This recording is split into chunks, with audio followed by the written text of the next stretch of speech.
Bonsoir à tous. Becky demeure une tempête tropicale avec des vents pouvant atteindre les 130 km/h. À 19h ce soir, elle se trouvait à 320 km à l'est-nord-est de Rodrigue. Elle se rapproche dangereusement de l'île et une détérioration du temps est attendue ce soir. Becky passera à son point le plus rapproché de Rodrigue tôt demain matin, nous dit le prévisionniste Fawaz Din Mohamed au micro de Johanna Belachon. Dernière analyse satellitaire, donc ça peut indiquer que Becky il y a toujours une forte tempête tropicale et étant donné que ce système-là il y a un système de petit diamètre, donc nous avons toujours un vent de l'eau de 130 km/h qui est bien près avec ce centre et avec cette proximité qui était avec Rodrigue et étant donné qu'il peut faire une trajectoire de l'ouest-sud-ouest, donc nous avons dit que le système là il peut rapprocher dangereusement de Rodrigue, donc encore il y a toujours le risque qui Rodrigue il y a un vent cyclonique, c'est pour ça que nous pouvons maintenir l'alerte cyclonique de classe. En ce qu'il s'agit de Maurice, l'alerte de niveau 1 est maintenue, mais qui devrait passer à son point le plus rapproché jeudi matin.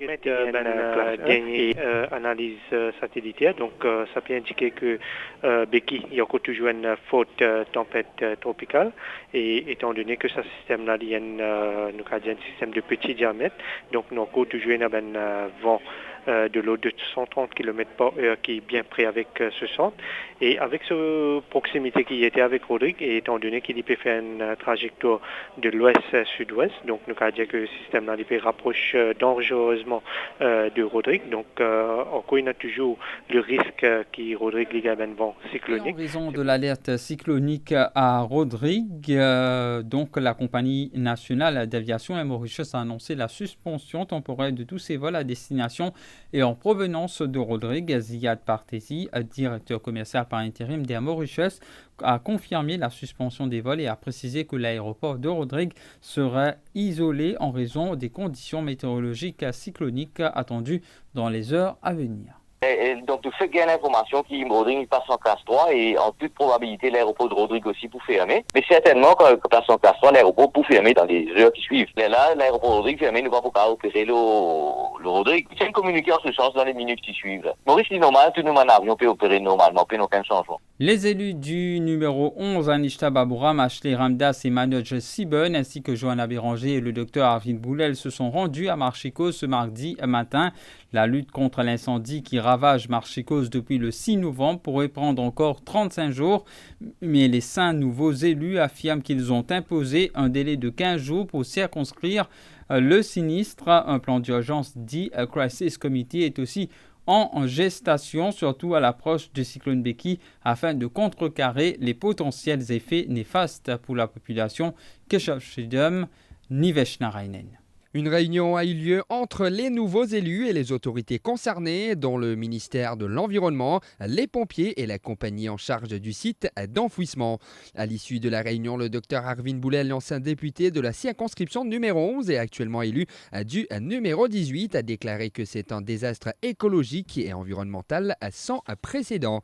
Il a réclamé à l'institution de National Crisis Committee sur ce cas et a critiqué la gestion du site d'enfouissement de Marchicos par l'ancien régime. C'est un scandale sans précédent. Et il y a un désastre écologique mais l'environnemental. Okay? Et on appelle ça un état d'urgence. La raison pour laquelle, au-delà de ce qui Paul Béranger, Dr Amoulam vient de dire, quand il fait le meeting de remerciement, bon, fin cause avec le secrétaire du cabinet, il me dit qu'il besoin mettre ça National Crisis Committee là sur pied, comment c'est en 2013.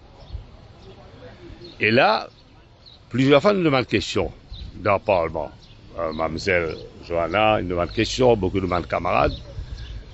Et qu'on le problème. c'est qu'ils obtiennent un contrat de month-to-month basis. Elle finit une politique de laisser aller, laisser faire. Pas finir un plan cohérent, un plan actif et proactif. Et voilà aujourd'hui les conséquences. Et là, qui nous apprend? Michel Ramanou, en tant que ministre de l'Environnement, tout juste avant les élections, il signe un contrat de 10 ans. Un contrat de 10 ans. Sans une véritable feuille de route établie pour dire qu'on va pouvoir les problèmes qu'il connaît. Johanna Béranger, représentante de la Commission développement durable du MMM, s'est concentrée sur les possibles conséquences de la forte tempête Becky qui s'approche de Maurice. Elle a précisé que sur les 42 300 mètres carrés de surface en feu initialement, seulement 5 500 mètres carrés ont été circonscrits. Quand arrive classe 3, vous n'êtes pas pour capable de continuer le travail, bien sûr, à cause de la sécurité de l'employé. Mais je peux mettre en place un plan d'urgence pour que ce site-là reste sous surveillance. Donc, juste pour capable de nous donner un peu de chiffre, donc à ce jour, je considéré qu'ils ont une touffe d'effet, une surface de 5 500 mètres carrés. Comme je connais au départ, il y a une surface de 42 300 mètres carrés qui s'y prend d'effet. Je créé un terrassement, 1200 mètres carrés. Et là, je estimé qu'il reste encore 35 000 mètres carrés pour un d'effet. Donc, je estimé qu'il maximum est capable de prendre 35 jours, parce que jusqu'à là, je type un d'effet, une superficie 600 mètres carrés. Là, je passe à 800 mètres carrés. Anishta Babouram, élue du numéro 11, déplore l'inefficacité du système de surveillance du site d'enfouissement. Elle ajoute qu'une demande pour des équipements plus adaptés pour combattre l'incendie a été faite. C'est un système de surveillance, mais qui pas peut-être pas aussi efficace que ça pour empêcher qu'il y ait un incendie là. Donc, aujourd'hui, il y a un comité, National Disaster Committee, et je pense que tout ça là peut être discuté là-bas. C'est qui, par contre, nous discuter à nos niveaux et nous proposer, c'est qu'il y a plus d'excavateurs et plus d'équipements, plus d'effectifs pour qu'il est capable de circonscrire sa diffé là dans le plus bref délai. Ashley Ramdas, autre élu du numéro 11, souligne que des dispositifs ont été pris par les autorités et la compagnie en charge de la gestion de Marchicose pour circonscrire au plus vite l'incendie. Il donne aussi des détails sur les dispositions prises par le ministère de la Santé à l'intention des habitants des régions affectées. Et puis au niveau de la circonscription, nous, des camarades députés, moi-même, nous vous inquiétez au niveau du ministère de la Santé aussi, qui va l'action qu'on prend pour justement protéger la santé des habitants au niveau de l'assistance médicale, l'ambulance, tout ça là, mais ça évidemment nous pouvons faire le suivi avec les autorités de la santé. Il y a pas mal de doléances, des camarades avec moi-même, par rapport de habitants des régions avoisinantes qui finissent nous, qui ont souffert des troubles de santé, etc. Donc nous pouvons faire le suivi auprès du ministère de la Santé, capable d'une assistance particulière à Sabandimoun là, peut-être même l'ambulance mettre à notre disposition pour justement pour qu'ils nous assurent nous du bien-être et de la santé des gens de la région. David Sauvage, membre de Résistance et qu'Alternative, aussi présent à cette visite des lieux, appelle à la contribution citoyenne afin de venir à bout de cet incendie. Il recommande d'ailleurs le port du masque pour les habitants exposés à la fumée toxique. On sait qu'il y a un élément clé, participation citoyenne dans une affaire politique, ça scandale-là, montrer ça. Qui travaillait, a beaucoup travaillé, on connaît dans beaucoup d'endroits, je te connais qui peut passer. Je cave raise ban alerte et nous crois qu'il y a une good politics, ça veut dire que n'importe qui dit moun je cave participer doucement. Beaucoup de monde dans Maurice, je ban professionnel, je t'ai une bonne passion, je te fais montrer l'intérêt et nouveau politique qui Maurice méritait, c'est aussi participation de bandimoun où tout là tout ça ban village là peut vivre dans une grande difficulté. Donc, de nos côtés, ça qui nous permet aussi mettre en place, c'est que tout le monde citoyen, participe dans l'action publique. Et puis sachez que le National Crisis Committee a tenu une réunion dans les locaux de la National Disaster Risk Reduction Management Center cet après-midi. Cette réunion a eu lieu dans le cadre des préparations à l'approche du cyclone Becky. Ce même comité a également abordé la situation de l'incendie à Marchicose. Le Dr Dhananjay Kowal, Senior Chief Executive, a donné des détails de la situation. Il a aussi indiqué que les autorités envisagent d'avoir recours à un avion bombardier d'eau à l'étranger. Ces propos recueillis par Vince Bryan. Oui, au niveau marsicose, le comité prend note tout le travail qu'il peut faire à partir du 6 soir, qui pompier peut faire, contracteur qui peut faire et qui solid waste management peut faire. Là, nous prenons note qui ce matin prend décision pour augmenter site que peut faire intervention. Donc, au lieu de 3 sites, pour amener à 6 sites. Parce que quand nous mettons 6 sites, nous parlons plus vite avec extinction. Du fait infinite sur à peu près 6500 mètres carrés. Et donc, là, il nous reste 35 600 mètres carrés. Vous avez un objectif d'ici quand? Oui, mais à cause de ça même, qui à sa vitesse qui peut aller là, nous pouvons trouver qu'il peut prendre, si nous prenons 800 mètres carrés comme à Asté là, il peut prendre nous 16 jours. 16 jours plus. Oui. Mais les temps pour faire livre 6 sites, donc il peut diminuer par la moitié. Peut faire un arrangement pour un bombardier venir. Mais là, système qui n'a adopté, même ces experts français, c'est-à-dire un expert de l'île de la Réunion, ils ont trouvé qui mesure qui nous peut prendre les bons. Plusieurs partenaires de l'éducation ont exprimé leur mécontentement récemment concernant la gestion du secteur de l'éducation. Ils ont surtout évoqué la situation critique dans les établissements scolaires et a plaidé pour des réformes urgentes à plusieurs niveaux, soit du pré-primaire au secondaire. Contacté Arvin Bojan, président de l'UPSI, indique qu'il faut une restructuration et une réorientation de l'éducation en consultation avec les parties prenantes, des propos rapportés par Vince Bryan.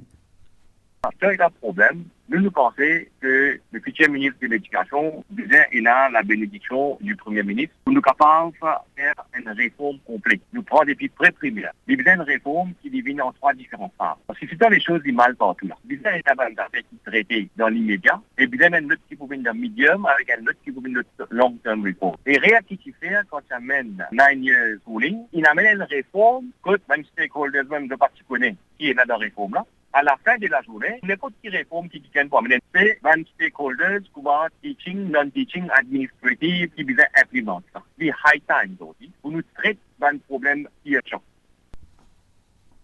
Et Arvin Bojan ajoute qu'il faut aussi revoir l'Education Act. Il souligne également que l'Extended Programme aussi demeure une préoccupation majeure.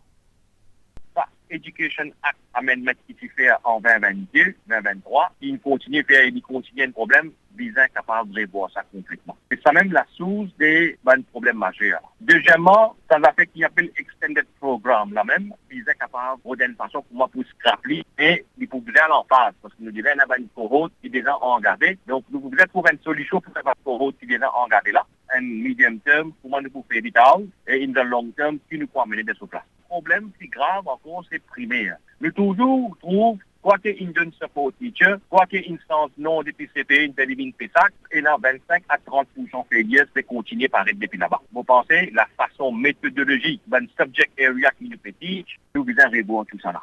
La cérémonie de prestation de serment des nouveaux ministres se tiendra donc, sauf changement de dernière minute, ce mercredi 20 novembre à la State House devant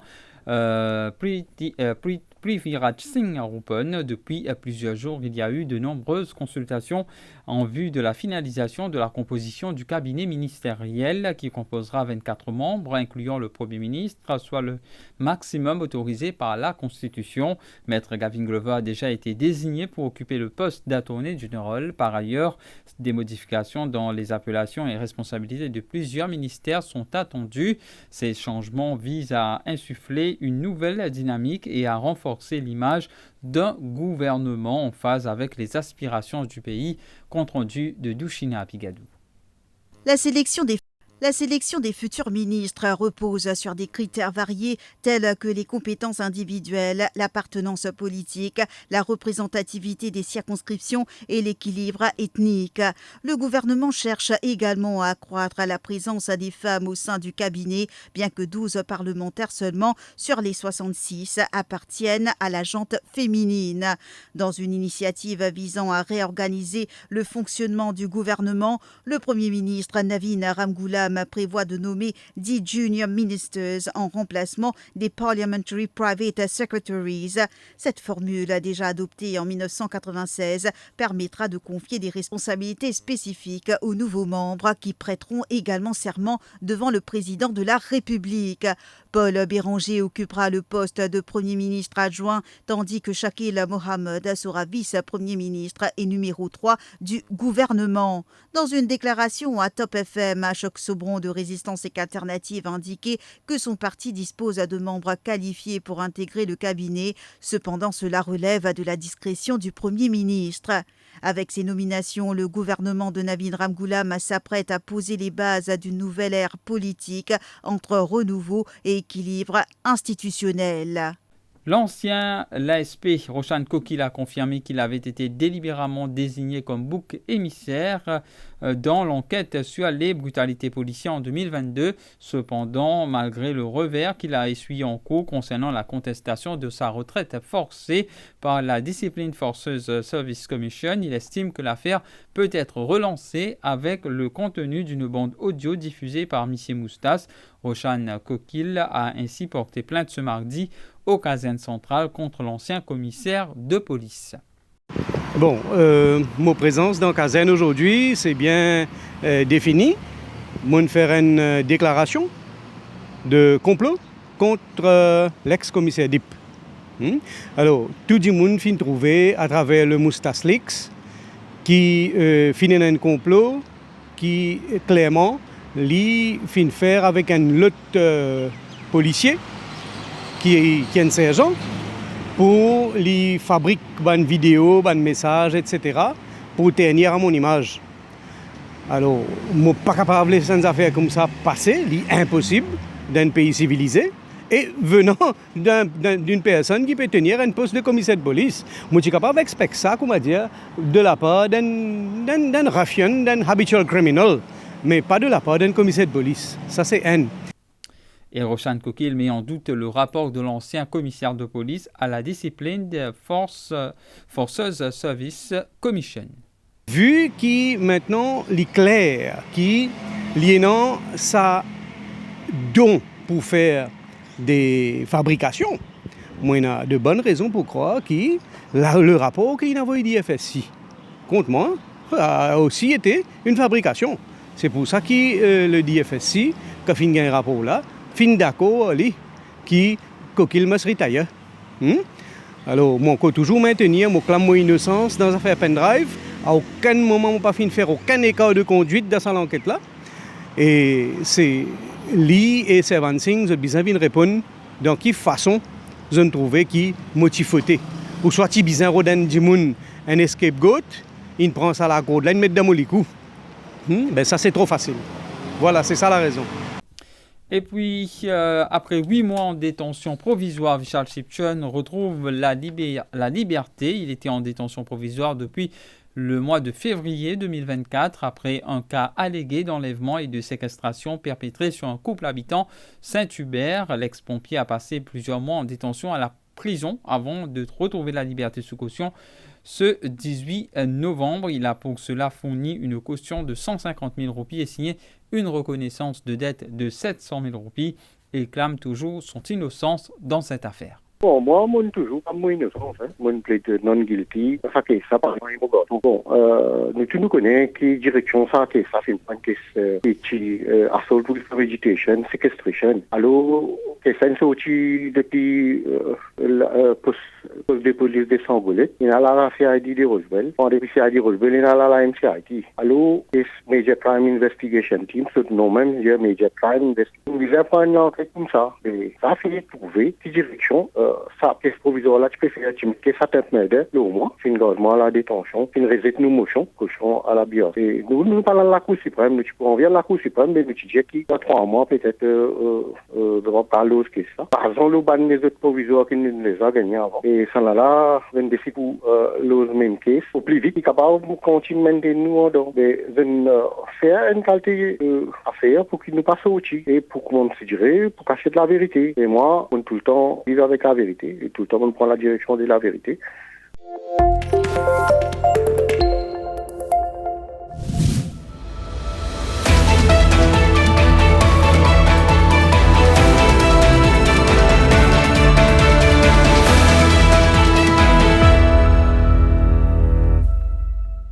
Le président américain sortant Joe Biden a promis 4 milliards de dollars à l'Association internationale de développement au premier jour du sommet du G20 à Rio de Janeiro. À la COP29, le signal fort attendu du G20 sur le financement climatique n'a pas eu lieu. Alors que des négociations piétinent à la conférence sur le climat COP29 de Bakou sur la question de la finance climatique, l'espoir était grand de voir le G20, dont les membres représentent 85% du PIB mondial, et 80% des émissions de gaz à effet de serre, débloquer la situation, mais le leadership attendu n'a pas eu lieu.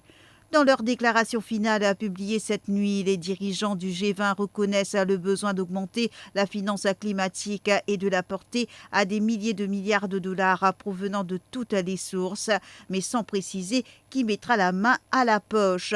Une déclaration générale sans entrer dans les détails, dans laquelle certains ont tout de même vu une volonté des dirigeants d'aboutir à un accord à la COP29. Les délégations du G20 ont désormais leur ordre de marche ici à Bakou, où nous avons urgemment besoin que tous les pays cessent les postures et convergent rapidement vers un terrain d'entente, a réagi le chef de l'ONU Climat, Simon Stiell. L'émissaire spécial du président américain Amos Hochstein amène des négociations cruciales ce mardi à Beyrouth avec des responsables libanais sur une proposition américaine visant à mettre fin à la guerre entre Israël et le Hezbollah, accueillie très favorablement par le Liban. L'ambassadrice américaine à Beyrouth, Lisa Johnson, avait présenté jeudi dernier au Premier ministre libanais Najib Mikati et au chef du Parlement Nabi Berri un plan en 13 points prévoyant une trêve de 60 jours et le déploiement de l'armée dans le sud du Liban. Un responsable libanais au fait des négociations avait assuré que le Liban avait un point de vue très positif au sujet de la proposition américaine. Nous mettons au point les dernières remarques, avait précisé ce responsable s'exprimant sous couvert d'anonymat. Le Premier ministre israélien Benjamin Netanyahou a cependant averti lundi soir qu'Israël mènerait des opérations militaires contre le Hezbollah, même en cas d'accord de cessez-le-feu au Liban. Et ce sera tout pour ce 20h ce soir. Merci de l'avoir suivi. Passez une très bonne soirée.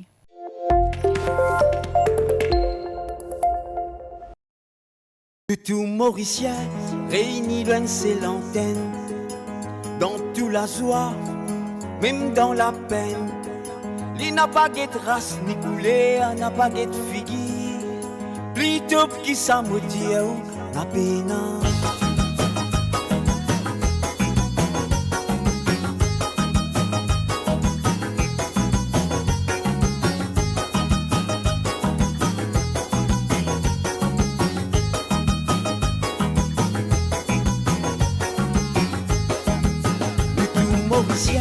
Réunis loin ses l'antenne, dans toute la joie, même dans la peine. Il n'a pas de race ni couleur, n'a pas de figure, plutôt qui s'amodie à peine, à peine, à peine. Top, top, top, topo, top, top, top, FM, top, top, top, topo, top, top, top. Il n'a pas visé, en liberté causée. Cause de mauvais